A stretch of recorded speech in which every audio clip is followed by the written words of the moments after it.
and welcome to your messages for the week.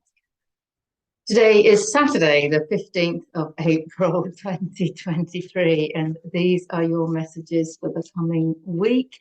That doesn't mean that everything is going to happen in this coming week. It means that whenever you hear this message, then the message will be relevant for you. This is the week that I'm reading them. So let's make the messages timeless, shall we?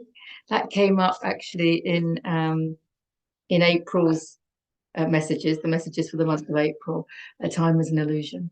So I'll put a link in the description, video in the end screen, because if you haven't seen April's messages, you can do so. And let's see what else is going on. So we're halfway through April. How's it going for you? Is it a roller coaster? Are you using all the self-healing techniques that we've been learning? And especially the one on understanding triggers. That seems to be the most relevant one for most of us at this time, especially for, I don't know, the people that I've been reading for, and myself, of course. Always. Okay, so any other? We've got 4 and they're all face down at the moment. So, no, I think that's it.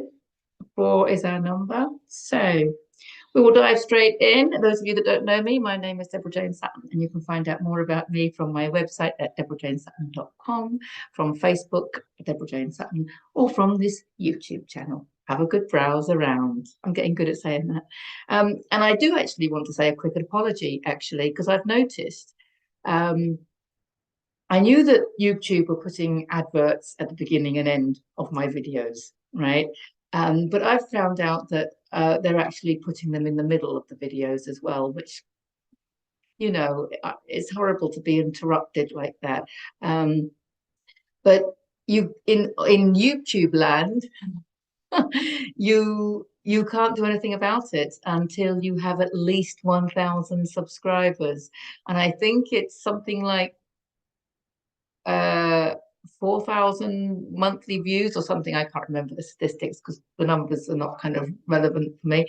But when you get 1,000 subscribers, then you can either monetize the adverts yourself, but you can also control them. So apparently, I've heard this, you can choose which genre so that you don't get any of those really horrible adverts.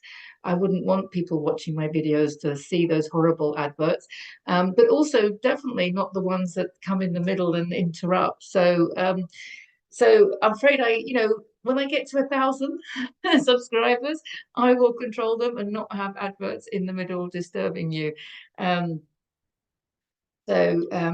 Yeah, so subscribe to the channel. There you go. Let's have a look and see what's going on. They're face down. I've got no idea. We are moving into calmer waters. And that's actually quite a relief because I just said it's a little bit of a roller coaster. And a lot of people have been having to really work on, okay, why am I triggered? Why am I triggered? Processing the emotion, remembering not to blame anybody on the outside, remembering that you are the creator of your own reality. Remembering there is only you and everybody else is reflecting a part of you. That's a lot of kind of knowledge, a lot of quantum truths to integrate into the cells of your body so that you can really tap into the emotions that are coming up to process them. You've got to feel it to heal it. But when you do that, you move into calmer waters. So you can see here the waters are quite troubled. Moving into calmer waters. This is a moving on card. So it can relate physically to you literally moving house or going on holiday or leaving a relationship or leaving a job or anything major like that. It can represent that as well. So that could be relevant for a lot of you. But when we talk about calmer waters, it's really how we feel inside, right? We know this. It's about seeing things around you that might not be your preferred reality, but not reacting and not having a negative emotion come up, to be able to just observe with love and compassion everything. That's how we're going to get calmer waters. To create calmer waters, yes, of course, if you're in the wrong job, in the wrong relationship, or you feel like you're in the wrong country, or what have you, obviously physically moving yourself would put you into calmer waters in some way. But really, we are creating our reality from the frequency that we are. So we want to create the calmer water inside of us, which means being able to see the things, observe the things that are causing the unrest, and release the emotions that are being triggered within us. It's such an important topic, and I will put a link in the description to my video on understanding triggers, because it is kind of life-changing. There's a lot of people talking at the moment about narcissists and, stuff like this. Everything exists, and we are that everything, the whole universe in one human being. We are the all that is. Okay, so when we start name calling like that, that means that there's a part of you that is narcissistic. I mean, really. So rather than point fingers at other people, whether it be, they made me angry, they're a bad person, they're toxic. There's a lot of people being called toxic. Move away from them, of course. I'm not suggesting that you stay in their company, but if it's triggering you, and creating an emotion within you, we have to take responsibility for that emotion, because it's ours. If it's in you and you're feeling it, it's yours. You actually can't feel anybody else's emotion. You can just imagine what other people are feeling, and that will create the emotion within you by creating a thought. You imagine a situation, and therefore your body will react and give you an emotion attached to whatever the scenario is that you're imagining.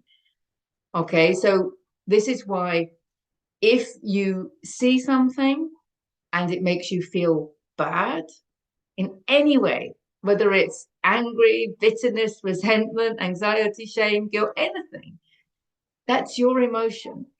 And you are the creator of your own reality. And this is a really important point, because I know it's a harsh call, okay, but you have created everything.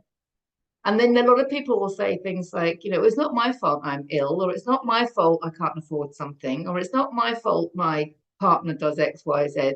And, I'm not going to use words like fault, blame, guilt. They're words that are really low frequency. When you're stuck in the density, then they're the kind of words that you're going to be using, right? But when you look at it from a higher level of consciousness, you have to take responsibility for being the creator of your own reality. And that sounds harsh at first, but then surely it's a good thing, because if you are the creator of your own reality, it actually takes you out of victimhood, doesn't it? Because if you are blaming other people, you're basically giving them the power. He makes me feel angry.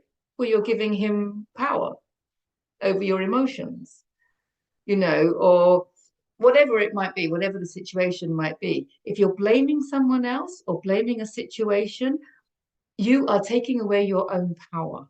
When you understand that you have created the whole situation, so you created the troubled waters, whatever it might be. It could be your health, it could be a relationship, it could be something going on the career front.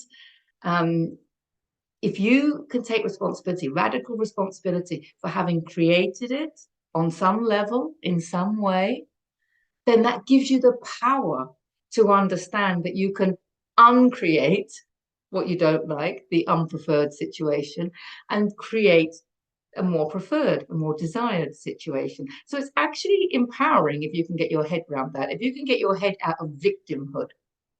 and understand that on some level you've created it. And this is why it's radical responsibility, because you have to really go deep within and you have to tap into that part of you that feels vulnerable and that part of you that doesn't want to admit, So, and I'm not saying everyone's narcissistic or anything, but I just feel that people keep talking about this a lot and pointing fingers at people that are toxic and everything else. If someone's toxic to you, you're going to be equally toxic to them. It's how it works. It is a sign that you need to part company, fine. But it's the blaming each other, it's the blaming the other person that is giving your power away. Because if you're blaming them for a situation and then leaving them, it's like you never really resolved anything. It's like you're running away.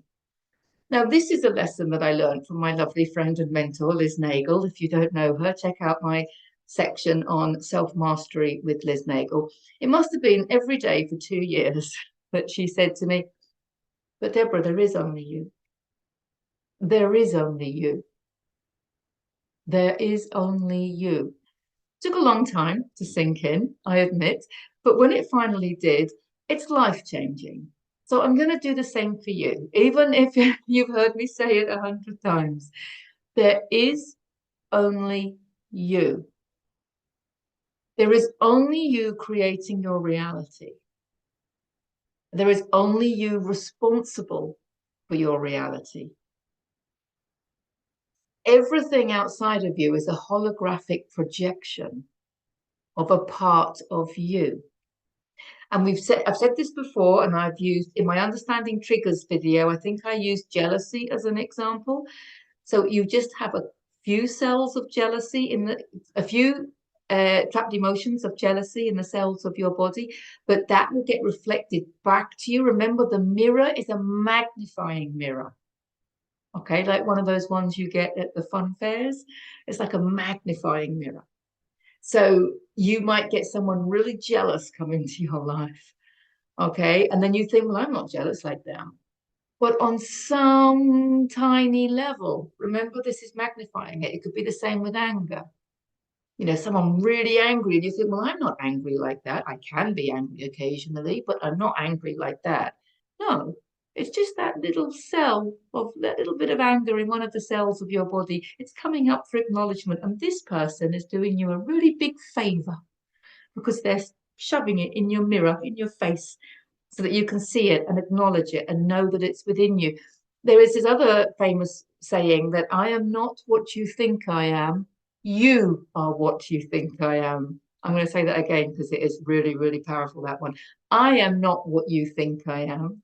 You are what you think I am. So when you judge anybody for anything, you're judging a part of you. Okay, so it's really important to understand that. So when you're looking at the people outside of you, the holographic projection that's showing it back to you, it's positive as well, because when you start to love yourself, you will find people coming into your life that start loving you. And I've done this so many times with, because this is what I specialize in, the self-love, and I'll get clients coming and I love my clients, genuinely, open heart, like, love and compassion, especially the people, especially when they're so keen to make progress on their healing journey and stuff like that.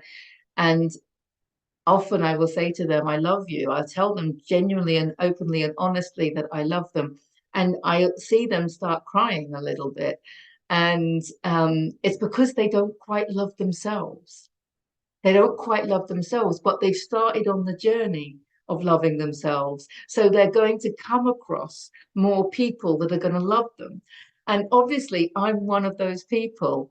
It makes sense. They're coming to me for the self-love, and then, I love them. And so what I'm doing is I'm reflecting back to them the love that they've started to feel for themselves. So they might be at the beginning of their journey and just have a few cells of their body full of love for themselves. And maybe the rest of the cells have got some kind of, resistance to it.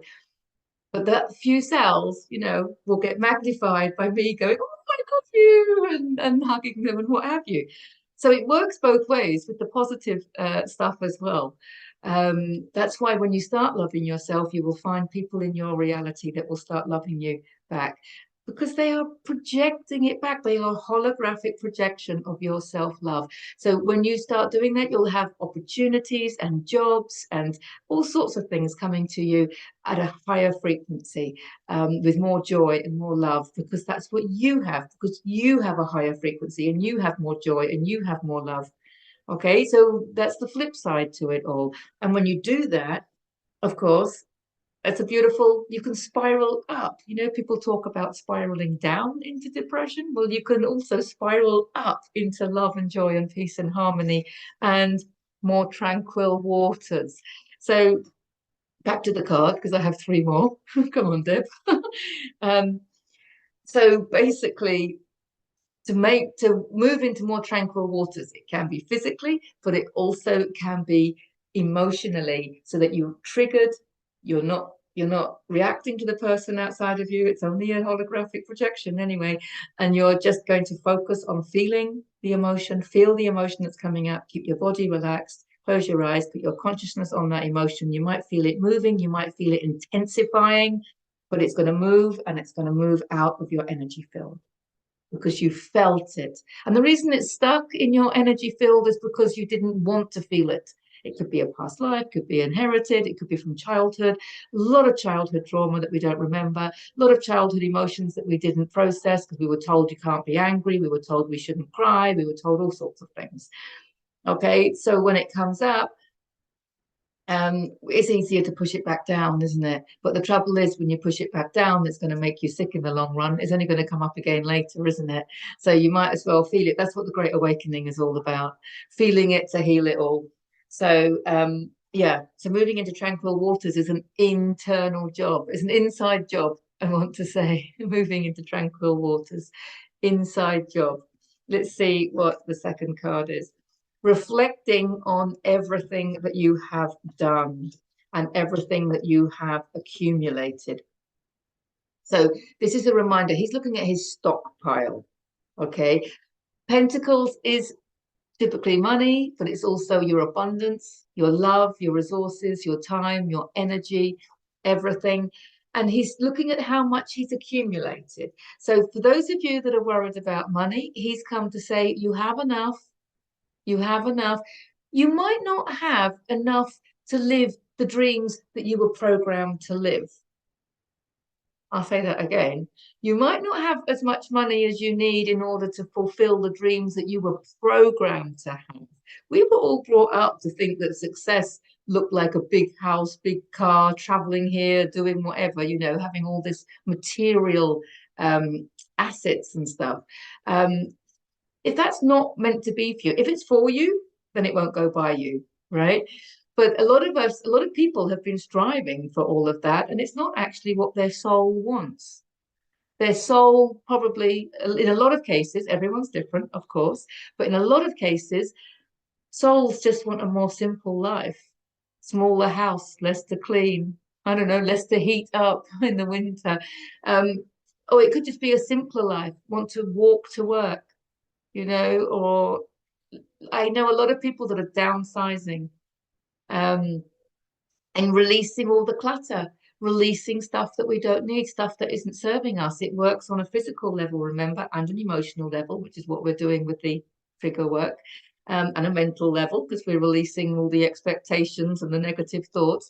So all this cleansing is we're downsizing physically, emotionally, mentally, getting rid of all the stuff that isn't serving us, all those thoughts that aren't serving us, the ones that are keeping us in the density, all those emotions that are keeping us stuck in victimhood and in, guilt and shame and all of this, because we're judging ourselves, or we're worried about what other people are thinking of us.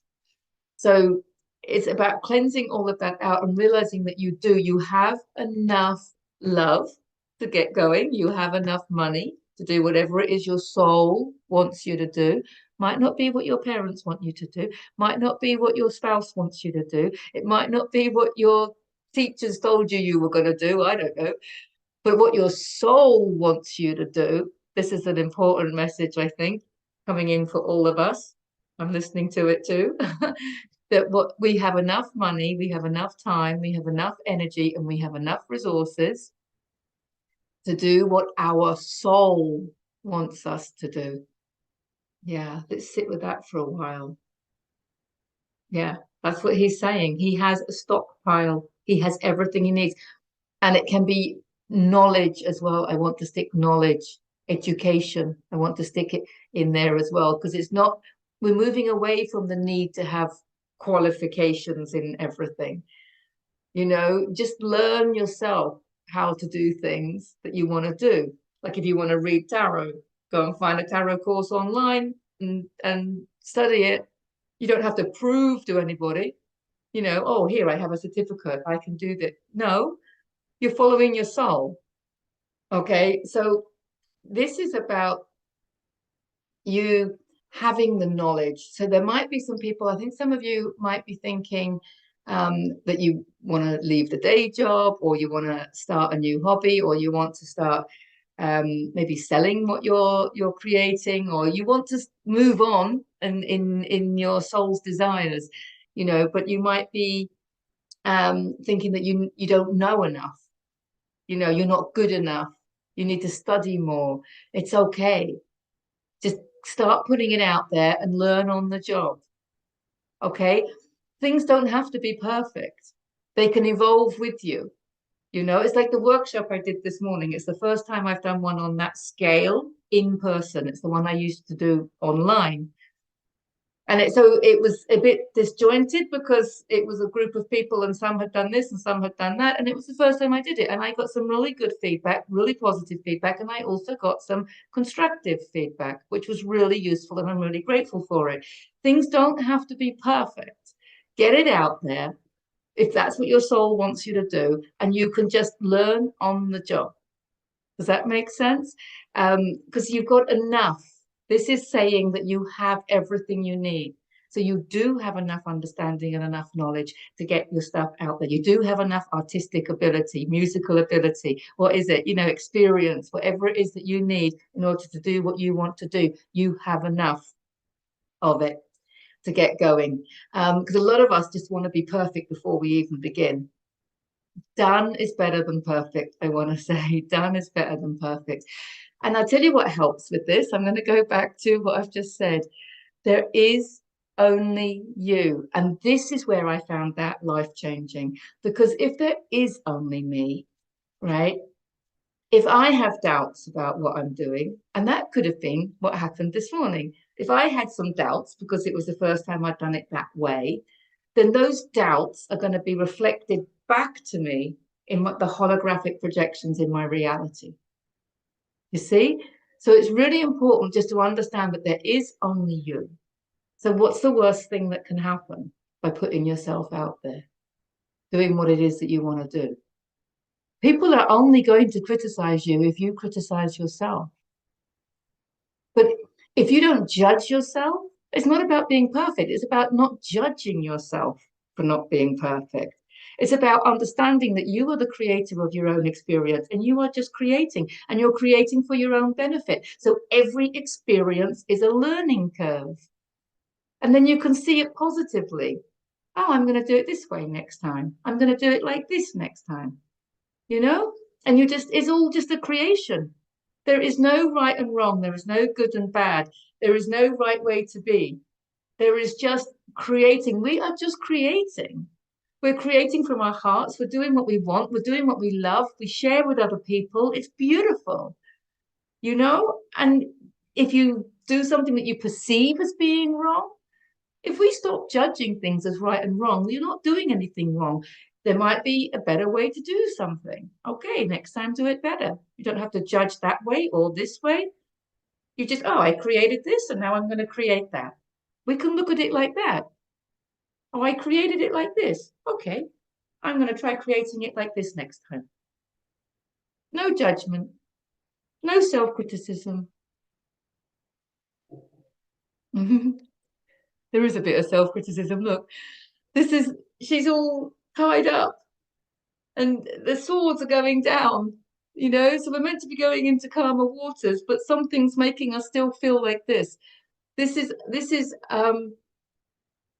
The castle is your goals in life, and the swords are your own beliefs. They are your own beliefs, your own thoughts. And most thoughts have an emotion attached to them, don't they?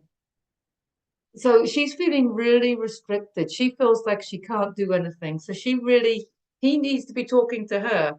I'm surprised that she's come up after him, because he's basically saying, yes, you can. You have enough money. You have enough time. You have enough people around you.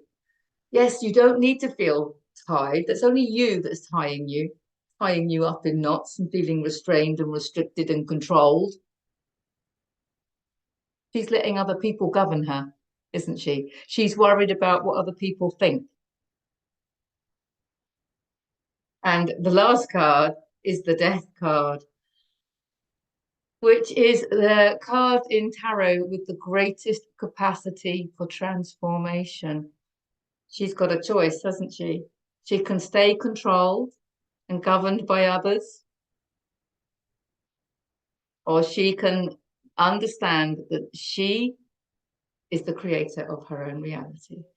There is only her, and raising her frequency is going to change her life.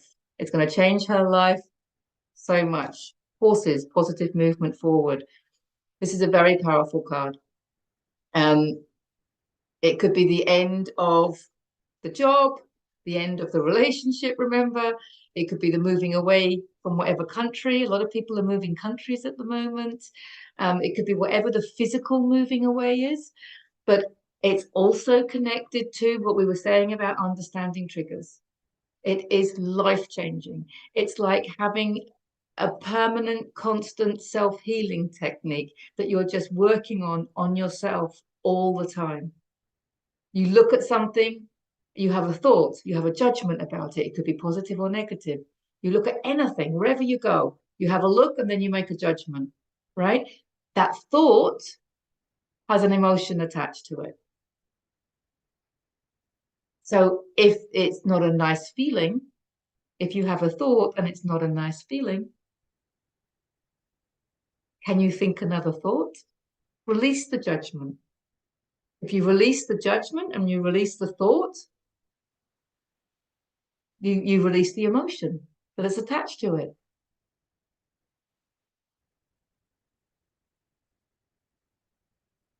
Yeah, I'm trying to think of an example, especially with trauma, past trauma. So let's take someone like the dad leaving home, right? Dad leaving home, and